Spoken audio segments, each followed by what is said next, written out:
I get what you're trying to say. You got married because of money, right? Don't talk nonsense. It's pretty clear, right? You're someone like me, a poor single mom.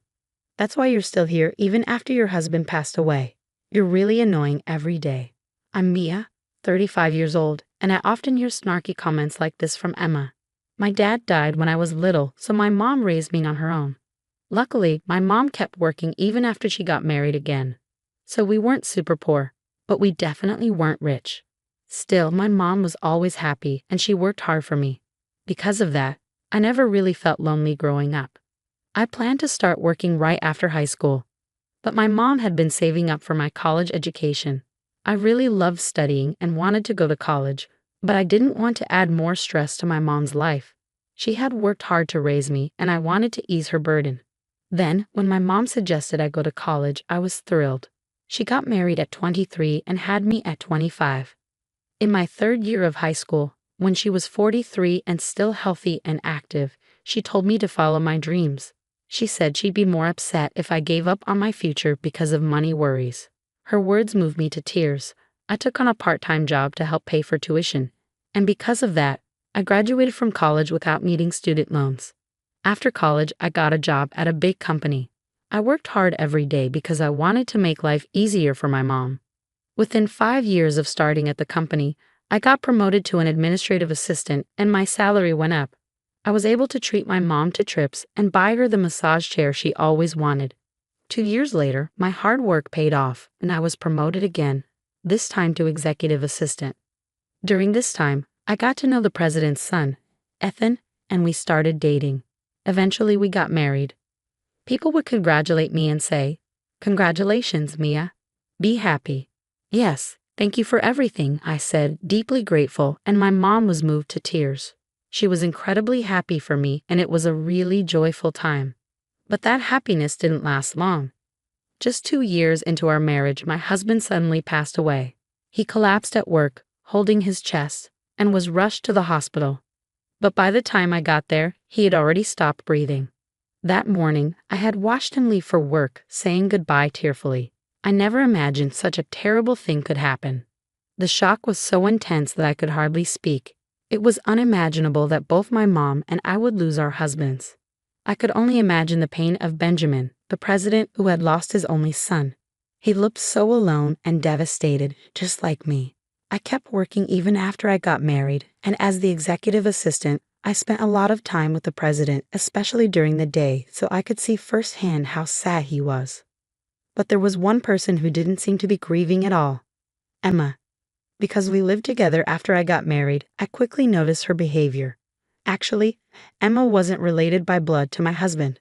Benjamin's real mom died when he was just 3 years old. Knowing it would be hard for a man to raise a child alone, he remarried when Benjamin started elementary school, thanks to a friend's introduction. No, if something happens to my husband, all his property will be mine. What are you saying? Ethan is gone. Lighten up, it was just a joke.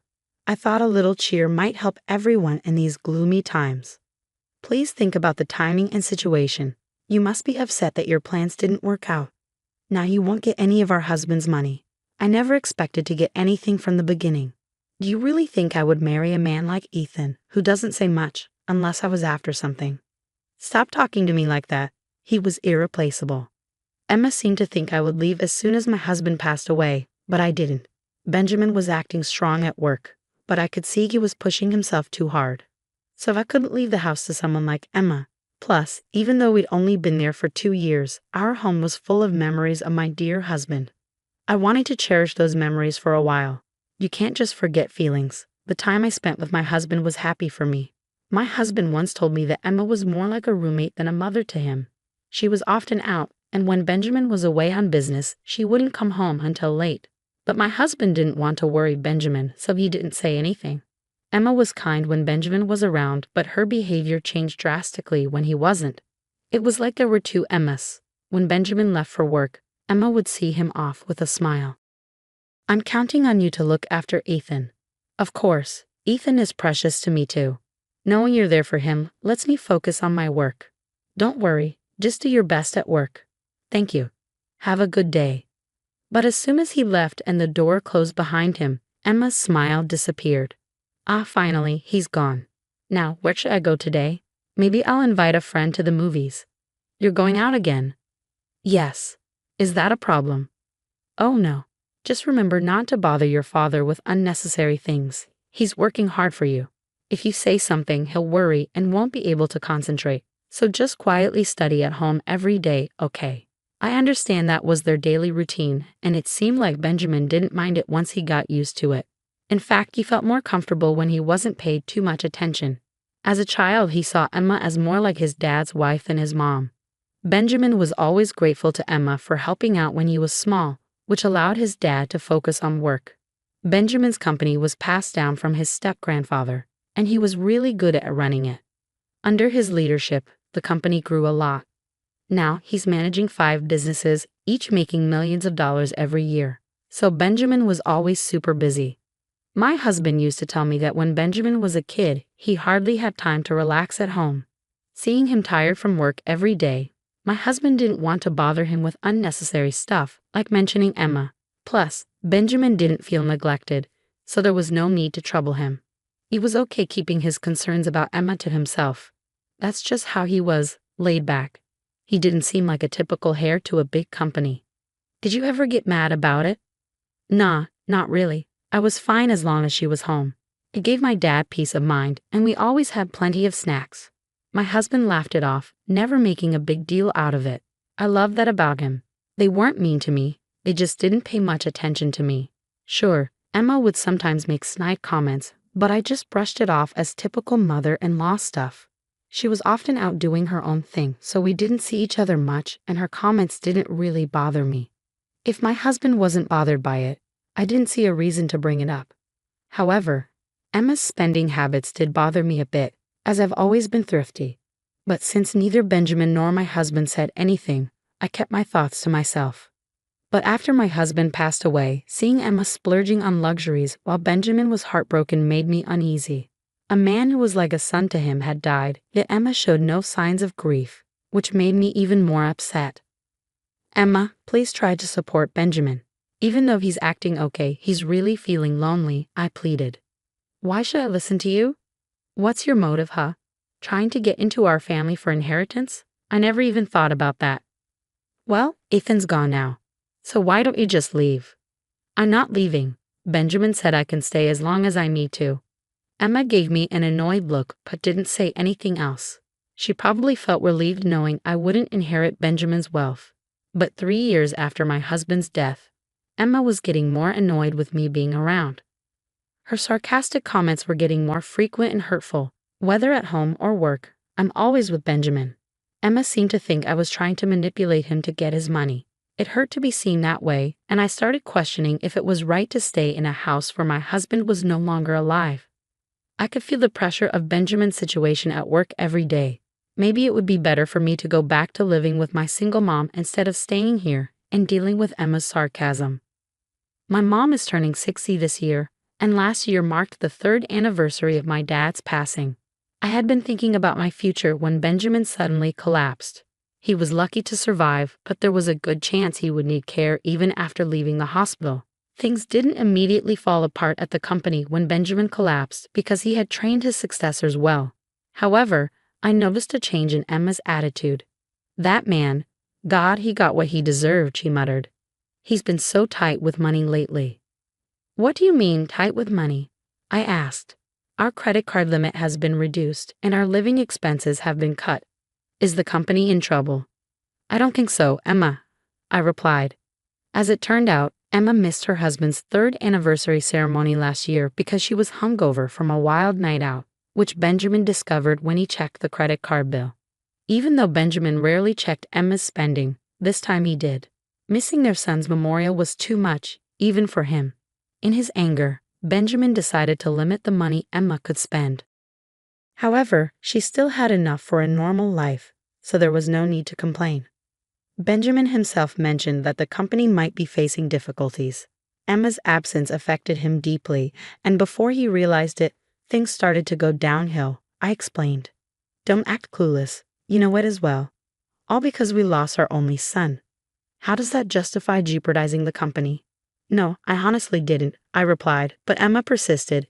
Even though he's not well, he plans to take it easy at home and live a long life. He's been telling people that the doctors said he could live to 100. That's reassuring. There's nothing good about it. If he lives that long needing care, it won't be a joke, Emma said, her nostrils flaring. Emma's angry rant about Benjamin calling him dull and annoying left me feeling uneasy. Who did she think had been paying for her extravagant lifestyle? Even if Benjamin's company was struggling, she could at least offer to help support him, I thought. And then Emma dropped another bombshell. So I've decided to divorce him. Pardon? Just think about it. The company might be in trouble. What if we end up in debt? It's smart to settle the property and leave before we run out of money. Are you going to leave Benjamin when he needs help? I can't handle taking care of an old man who's bedridden and broke. I'm going to take what I can before his will runs out and then say goodbye. Does that make sense to you? Emma's words, spoken as if she had a brilliant plan, filled me with disgust. However, just a week after our conversation, Benjamin's health took a sudden turn for the worse, and he passed away very quickly. He's gone too, I said, feeling overwhelmed. Just 3 years after my husband passed, everything seemed to go dark. I continued, my voice trembling. Benjamin's voice sounded so much like my husband's. Sometimes when we talked, it felt like I was talking to my husband again. Not being able to talk to him or hear his voice anymore was too much to bear. Oh, that man has gone to the afterlife. What perfect timing, Emma said, her voice almost gleeful. He still had assets left, right? His company didn't collapse yet. Maybe he died before getting into debt because of me. This means all remaining assets go to me. How fantastic. Emma's words, said with such heartlessness, made me furious. Even though Benjamin just passed away, all you can think about is money? I said, my voice shaking with anger. Ah, you caught on, huh? Well, tough luck for you. You're not getting any money from the family, Emma snapped back. I'd rather have Benjamin back alive than any money, I said, feeling tears welling up. Don't act all noble now. You're just putting on a show, trying to look strong for everyone, right? Even if you begged, there's not a penny to spare for you, Emma declared firmly.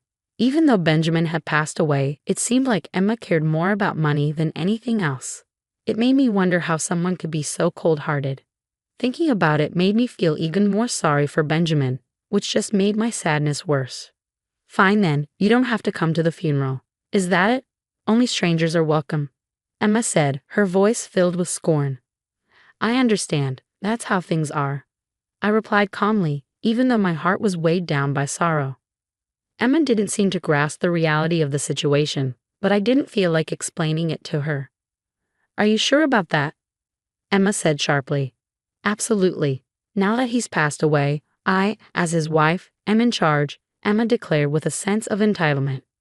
So 2 days later, Benjamin's funeral took place quietly, with only close relatives present, honoring his wish for a simple ceremony. After the funeral, I noticed several missed calls from Emma on my phone, but I chose not to return them. Despite her attempts to reach me multiple times afterward, I decided to ignore her completely. Then one day, she unexpectedly showed up at my workplace. I finally caught you. Why haven't you been answering my calls? Emma demanded. Hola, Emma, how can I help you? I replied nervously. Still playing games. I got kicked out of the funeral home. You're the one who should have been excluded.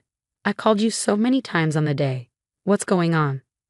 Well, you're not part of my family anymore, Emma. What? But you said only family could attend the funeral, so we had a family-only service. And then I asked Emma, who's now a stranger, not to come. No, the stranger here is you, Emma. What? When Benjamin got sick and was told he'd be bedridden, Emma served him with divorce papers. She probably thought since Benjamin was hospitalized, he couldn't file those papers. But I had already filed them, as Benjamin asked me to.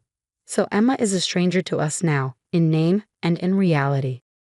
Back then, Benjamin confided a lot in me. He told Emma that the company was in trouble and he might end up in debt. If that happened, they couldn't live their lavish lifestyle anymore. He suggested they live more modestly as a couple if Emma was willing to support him. But Emma coldly said, maybe it's better to split before you're in debt. 1 month later, Benjamin collapsed. Even after he woke up, he knew his health was bad. But he didn't tell Emma everything. He hinted that he might have to let go of the company and rely on her for care. Emma then suggested divorce. She probably wanted to divorce before he was seriously ill and get some money through a property settlement. But Benjamin, knowing his time was limited, had already donated most of his assets to charity and appointed new leaders for his companies, so there was hardly anything left for Emma. When he told her this, she was shocked. "So, I don't get anything." "Well, technically, it's not nothing. I left a few $100s in savings," I explained. "A few $100s? That's hardly anything." Emma scoffed. Even though Benjamin had told me about this before, saying it out loud made me realize how determined he was. He probably didn't want to share any property with Emma. Maybe it was Emma's behavior after her husband's passing that made Benjamin so firm. "But there's still the house. If I sell that—" "Oh yes, please find somewhere else to live soon. I'm staying with Mom for now, but I'll move back eventually." "What are you talking about? You're practically a stranger. You have even less right to the house than I do. Like I said before, you're the stranger here, Emma, since you're already divorced. Plus, the house was originally inherited by Benjamin from his grandfather, so it's not considered for property division in a divorce. Why do you think you have a right to live there?" "Because when I married Benjamin, we legally adopted each other." "What? So I have the right to inherit Benjamin's property. Benjamin left me that house. It's hard to believe, isn't it?" "The idea of adopting me came from Benjamin himself. When we got married, I didn't think much about it. I was going to be marrying his son, so in his eyes, I became his daughter. So I agreed to it. But after my husband passed away, I kept this information to myself. I was worried that if I mentioned it, Emma would accuse me of being interested in the family money. I have work to do. Could you please leave?" I told Emma that if she needed to communicate anything, she should do it through our lawyers. I had sought advice from our company's legal counsel. I called security and had Emma escorted out of the company premises. I made it clear she wasn't welcome back. Emma resisted, but when I threatened to call the police, she left quietly. After that, she tried to contact me many times, but I ignored her completely. Her attempts to claim our fortune only led to complaints to our lawyer. Our company wasn't going under, and Emma couldn't understand why. She argued that if it went bankrupt, there should be wealth to share. But the company had been handed over to a successor before Benjamin passed away, so there was nothing left for Emma to claim. As for the family's properties, they had already been settled in the divorce before Benjamin's death. Our lawyer patiently explained that Emma had no right to any of it. Our lawyer, somewhat frustrated, told us that Emma had been persistent. Emma had thought she was entitled to a share of the will and had recklessly run up debt on her credit card. Now she was stuck paying it off, working multiple part-time jobs from morning till night. However, her financial problems were not my concern. Emma was 10 years younger than Benjamin. They had married when she was 25, and now she was 55. They had been married for almost 30 years, so Emma was entitled to survivor benefits from Benjamin's Social Security taxes even after their divorce. However, she wouldn't get these benefits until she turned 60, which was still 5 years away. Plus, she needed to have filed a claim for a division of the pension within 2 years of the divorce. I wasn't sure if Emma knew this, nor did I intend to tell her. I felt no sympathy or obligation to worry about Emma's well-being. Now I live in a home I once shared with my mom, Benjamin, and my husband. My days pass calmly and peacefully. Sometimes I remember my husband and Benjamin and smile, and sometimes tears come, but remembering their warm smiles, I want to live each day with a smile on my face too.